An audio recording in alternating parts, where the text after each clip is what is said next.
नमस्कार मित्रों, और आज हम पहुंचे हैं भोजपुर ज़िला में। अमृत डेयरी फार्म है और इसको कैसे संचालित किया जाता है सारा कुछ हम इस वीडियो में बताएंगे। उसके पहले मैं कहूंगा कि यदि आप हमारे चैनल पर नए हैं तो कृपया इस चैनल को सब्सक्राइब ज़रूर कर लें ताकि हर वीडियो का नोटिफिकेशन आपको मिलता रहे। तो चलिए मित्रों, हम आपको पूरा फार्म का विजिट करा दे रहे हैं।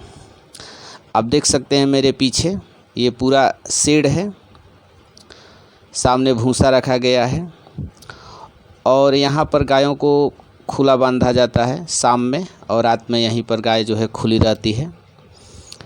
आप देख सकते हैं चारों तरफ से बाउंड्री है। और यहाँ पर कैसे दाना दिया जाता है, जो अनाज गायों को दिया जाता है, कैसे यहाँ पर दिया जाता है हम आपको दिखाएंगे। यहाँ पर वेटिंग मशीन है क्योंकि हर अनाज वेट करके दिया जाता है। और यहाँ पर जो गायों को देने के लिए जो दाना होता है खुद तैयार किया जाता है, और यहाँ पर कई अनाज को मिक्स करके बनाया जाता है। तो सर से हम जानेंगे कि इसमें क्या क्या मिलाया गया है। नमस्कार सर, आपका हमारे चैनल पर स्वागत है। आप पहले अपना छोटा सा एक परिचय दे दीजिए। मोस्ट वेलकम, आप लोग आए इसके लिए मोस्ट वेलकम और बहुत बहुत धन्यवाद चैनल में ये करने के लिए। हमारा अनिल कुमार ओझा नाम है और मैं आज आर्मी से रिटायरमेंट हुआ हूँ, ये सूबेदार, और मैं मेडिकल विभाग में था वहाँ पर। और वहाँ से आने के बाद मेरे दिल में इच्छा हुई कि चलिए एक पशु का जो है सेवा की जाए और अपने लिए भी कुछ हो, तो इसलिए हमने इस बिज़नेस को सेलेक्ट किया और इसके बाद करने के बाद जो है हमने इस पर काम शुरू किया। आज करीब मैंने अगस्त 2018 से ये काम शुरू किया है। अभी तक ये सब सुचारू रूप से चल रहा है, कोई दिक्कत नहीं। तो सर इसमें कौन कौन सा अनाज मिक्स किया गया है? इसमें हम लेयर बनाते हैं, जिसे इसमें 5 तरह के जो है इसमें हमने डाला है। सुधा दाना डाला है, चोकर डाला है, जौ है और मकई का सत्तू है और अरहर के चुन्नी है जी। तो इसको आप कितना मात्रा में मिलाए हैं? मात्रा जैसे सुधा दाना हमने 3 बोरी डाला है जी। चोकर 3 बोरी डाले हैं जी। अरहर का चुन्नी 2 बोरी मकई का सत्तू और 2 जौ का सत्तू। तो इसको आप कैसे मतलब देते हैं गायों को? एक बार में लेयर बना देते हैं, नीचे इसके बिछा देते हैं और फिर दूसरा लेयर उस पर डालते हैं, दूसरा चीज़ डालते हैं, उसको ऐसे समतल कर देते हैं, फिर तीसरा, फिर चौथा, ऐसे करके लेयर बना देते हैं। फिर इसमें जो है एक साइड से उठाते जाते हैं धीरे धीरे उसको, और मिक्स करके उठा करके तौल के दिया जाता है। एक गाय को हमारे पास जो है, एक गाय को हम 5 किलो सुबह, 5 किलो शाम को हम दाना ये देते हैं जी। उसके साथ जो है ये रहता है, खली रहता है। सर्दी के दिन में सरसों का खली रहता है और गर्मी के दिन में इसका अलसी वाला जो खली होता है वो देते हैं। तो हम यहाँ पर देख रहे हैं सर, कैल्शियम भी रखा गया है, कैल्शियम भी देते हैं? हाँ, कैल्शियम जो है हम बीच बीच में ब्रेक करके देते हैं। महीना में जैसे हमने 10 दिन चला दिया और फिर हम 1 हफ्ता ब्रेक करते हैं, फिर जो है चलाते हैं इसको। एक प्रति गाय को 200 से 250 ml जो है पर डे देते हैं जी। फिर मिनरल डेली दिया जाता है 50 ग्राम के हिसाब से डेली में मिनरल देता हूँ। ये प्रतिदिन है, सालों दिया जाता है। तो सर आप आर्मी में सूबेदार पोस्ट पर थे, आपको कैसे जो है इच्छा हुआ कि हमें डेयरी फार्म करना? ऐसा था कि हम लोग वॉकिंग के टाइम में जो है अपने दोस्तों के साथ बातचीत करते थे जी। तो और दोस्त भी रहते थे साथ में, तो हम लोग बात करते थे। तो इसी तरह से धीरे धीरे बातचीत के सिलसिले में जो है उस तरह की इच्छा उत्पन्न हुआ। फिर हमने रिटायरमेंट से साल भर पहले ही अपने माइंड को मेकअप किया कि हमको ये काम करना है। मेरे पास ज़मीन था और इस शहर से थोड़ा सा अटैचमेंट ज़मीन है, तो उसको ज़मीन को हमने यूटिलाइज करके और उस पर जो है अपना काम शुरू किया। तो पहले से ही मैंने कई डायरियों को विजिट किया, करने से पहले अपने आप को उसमें माइंड मेकअप किया, और कई डायरी को भी, अदर स्टेट्स के भी डायरी को जा कर के विजिट किया मैंने। और विजिट करने के बाद उसमें से अपने जितना जो मुझे निष्कर्ष निकला उस हिसाब से मैंने। तो आप कहाँ विजिट किए सर? मैंने रांची पोस्टेड था उस टाइम, जो है मैंने डायरी 3-4 डायरी विजिट किया। इसके बाद राजस्थान में पोस्टेड था तो वहाँ किया। फिर पंजाब में भी मैंने देखा, तो इस तरह से जो है मैंने 3-4 से कुछ स्टेट में मैंने अनुभव लिए। हाँ अनुभव लिया, कैसे सेट बनाना है, कैसे नाद का कैसे डिज़ाइन रखना है। इस तरह से जो हमने अपने हिसाब से उसको वहाँ देखा, उस चीज़ को समझा, उनसे अपना नफ़ा मुनाफा का जो भी बात हुआ, चाहे कैसे रख रखाव करना है, कैसा नस्ल, वहाँ से भी बात किया। कुछ अनुभवी लोगों को अपने साथ मैंने जोड़ा, जिसे जो मेरे गुरु लोग रहे, मुझे फील्ड में नया था मैं, तो मेरे गुरु कुछ रहे, उनको भी मैं उनके साथ अपने साथ जोड़ा। उन्होंने काफ़ी मुझे अनुभव दिया कि इस चीज़ के ऐसे ऐसे करना है, नस्ल कैसे पहचानना है, कैसे क्या करना है। मेडिसिन के बारे में इतना नॉलेज एज ए ह्यूमन का तो पता था, लेकिन जानवर का इतना पता नहीं था। फिर हमने कई चीज़ें सीखी दूसरे से, और इसे प्रयास करते करते हमने शुरू किया इस चीज़ को। तो शुरू में सर आप जो है कितनी गाय लाए थे? शुरू में मैंने एक से शुरू किया था। जी। जैसे जैसे मेरे कस्टमर्स बढ़ते गए वैसे वैसे मैंने जो है गायों की संख्या बढ़ाते गए। और गाय तो एक टाइम था कि जो हमने 18-20 तक कर दिया था बच्चे बच्चे लेकर, लेकिन ज़्यादा गाय होने की वजह से जो है एक तो मेंटेनेंस में भी दिक्कत होता था, दूसरा बचत में भी दिक्कत होता था। तो अभी हमने जो है जितनी गाय अभी कम गाय रखी हैं, लेकिन हेवी गाय रखी हैं और हाई मिल्किंग गाय रखी है, ताकि जो है फीडिंग बचत उसमें अच्छा होता है।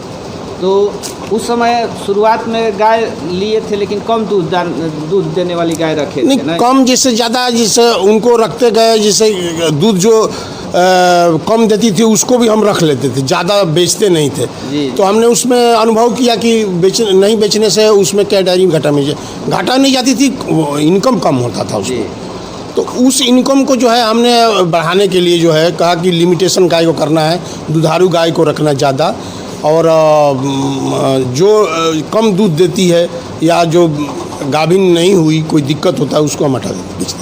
तो अभी आपके पास कितनी गाय है सर? अभी मेरे पास 8 जो गाय है और 9 गाय है, ये जिसमें एक दूध नहीं, मिल्किंग में नहीं है, बच्ची है, वो बच्चा देने वाली है, और 8 गाय है अभी हमारे पास जो कि मिल्किंग में। तो अभी दिन का कितना दूध निकल जाता है दोनों टाइम मिला के 160 से 65 लीटर दूध निकलता है डेली का। हाँ, और इतना दूध निकलता है डेली, ये 8 गाय से। दूध को बेचने में कोई परेशानी, कोई समस्या? नहीं, कोई परेशानी नहीं होती है। हमारा तो home delivery, maximum home delivery है, तो होम डिलीवरी में सब दूध निकल जाता है, कोई दिक्कत नहीं। हमारा तो मारामारी रहता है। तो शुरुआत में तो दिक्कत हुआ होगा सर दूध को बेचने? शुरुआत तो कोई बिजनेस में आदमी को स्टैंड अप अपने करने के लिए तो उसमें तो समस्या का समाधान, समस्या झेलना पड़ता है। बट ये है कि आदमी के अंदर हिम्मत है, अगर काम करने का जज्बा है तो वो आदमी करता है। तो आपके शेड का सर जो है लंबाई और चौड़ाई कितना है?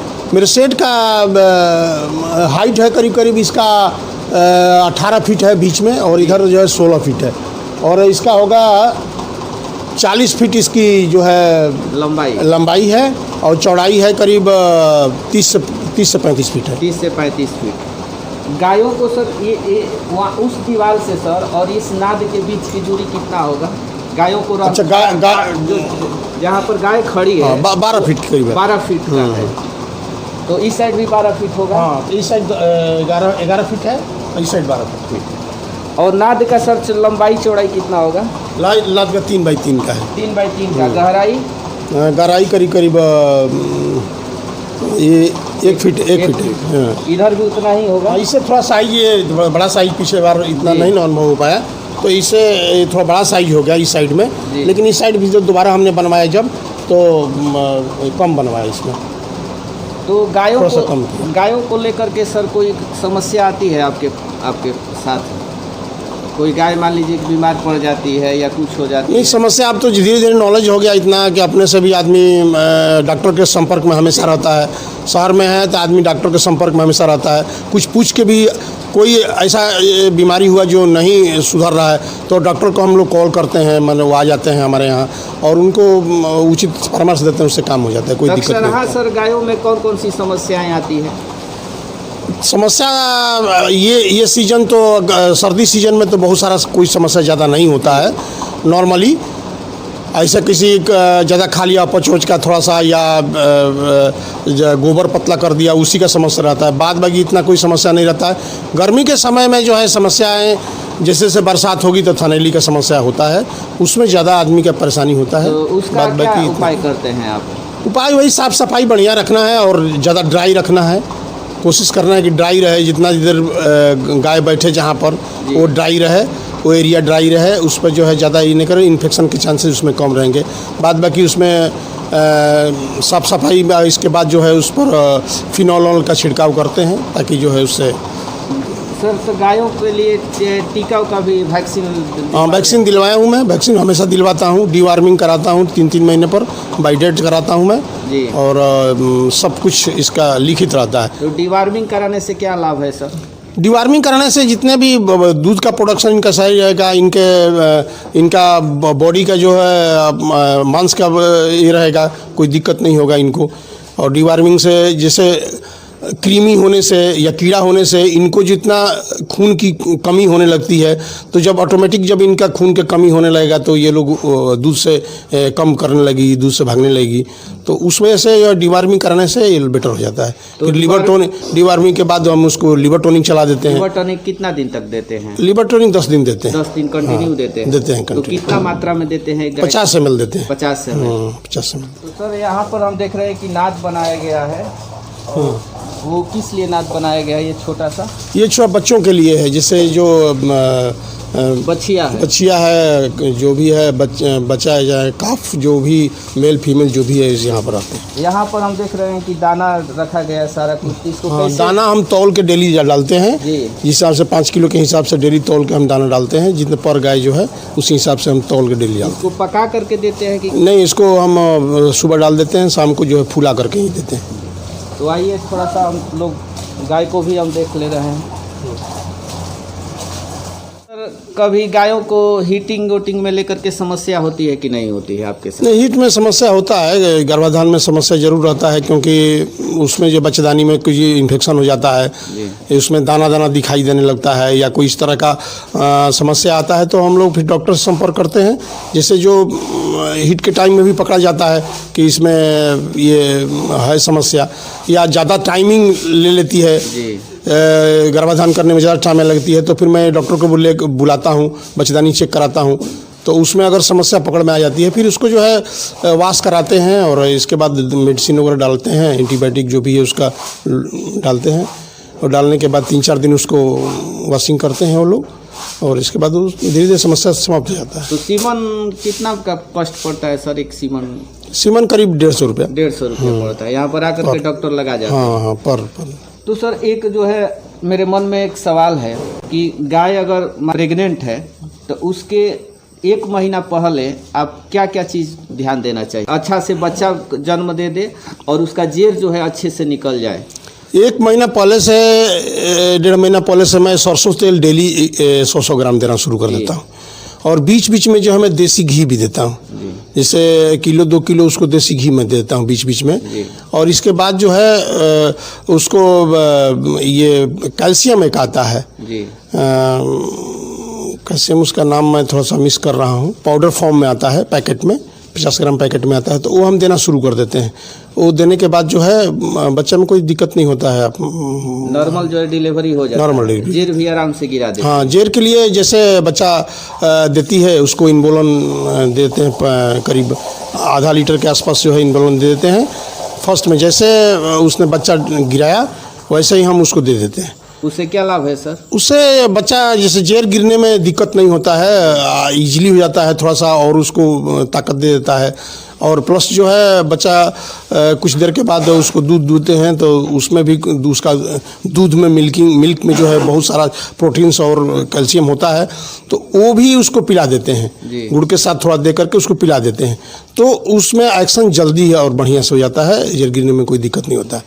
और जैसे जैसे टाइमिंग ज़्यादा होती है तो कुछ अंतराल के बाद भी इनबोलन 100-150 ml और देते हैं, तो 2-3 बार वो भी दे देते हैं। तो सुने हैं सर कि आप गाय को बहुत अधिक मात्रा में गुड़ भी देते हैं। हाँ, तो गुड़ में का क्या मतलब उसका बेनिफिट आपको मिला? गुड़ में दोनों टाइम देता हूँ। कितना देते? कोई एक टाइम देते हैं, लेकिन लोग कहते हैं कि इससे भूख नहीं लगता है, लेकिन मेरे यहाँ तो 5-6 महीना से मैं दे रहा हूँ।